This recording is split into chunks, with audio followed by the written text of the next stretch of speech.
अल्प समय में एक बड़ी आबादी के रूप में पहचान बनाने वाले शहर के मोहल्ला नेहरू नगर में स्थायी तौर पर पुलिस चौकी का संचालन किया जा रहा था।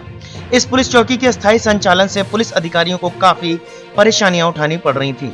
वहीं दूसरी ओर नेहरू नगर को शहर से जोड़ने के लिए चल रहे ओवरब्रिज निर्माण के कार्य को लेकर भी चौकी का कार्य काफी प्रभावित बना रहता था। इन्हीं समस्याओं को जड़ मूल से समाप्त करने के लिए पुलिस आला कमान द्वारा गुरुवार को नेहरू नगर क्षेत्र के एक नई पुलिस चौकी की सौगात दी।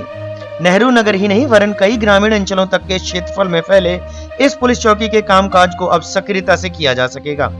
गुरुवार को पुलिस अधीक्षक गोपाल कृष्ण चौधरी द्वारा नवनिर्मित पुलिस चौकी का विधिवत पूजन अर्चन करके शुभारंभ किया गया। अब क्षेत्रवासियों की माने तो पुलिस को स्थायी चौकी मिलने से कार्य और सुलभ तरीके से हो सकेंगे। इस दौरान सीओ सिटी अभय नारायण यादव, प्रशिक्षित सीओ रक्षपाल सिंह, कोतवाली प्रभारी संतोष सिंह, नेहरू नगर चौकी प्रभारी उप निरीक्षक ललित उज्जवल, उप निरीक्षक अवधेश कुमार और पुलिस बल मौजूद रहा। पुरानी चौकी की नवीनीकरण आज नेहरू नगर चौकी का यहाँ पे एक जो ब्रिज बन रहा है उसके दृष्टिगत उसको दूसरी जगह शिफ्ट किया गया था। आज उसका उद्घाटन किया गया है। इसमें सभी अधिकारी, इंस्पेक्टर और हमारे चौकी इंचार्ज सभी मौजूद रहे और हम वही हमारी सबसे पहली प्रायोरिटी लोगों की सुरक्षा है, तो हम उसी के लिए अगला स्टेप है कि हम यहाँ एक्टिव ऑपरेशन करेंगे और सबकी सुरक्षा के लिए हम कटिबद्ध हैं। Thank you.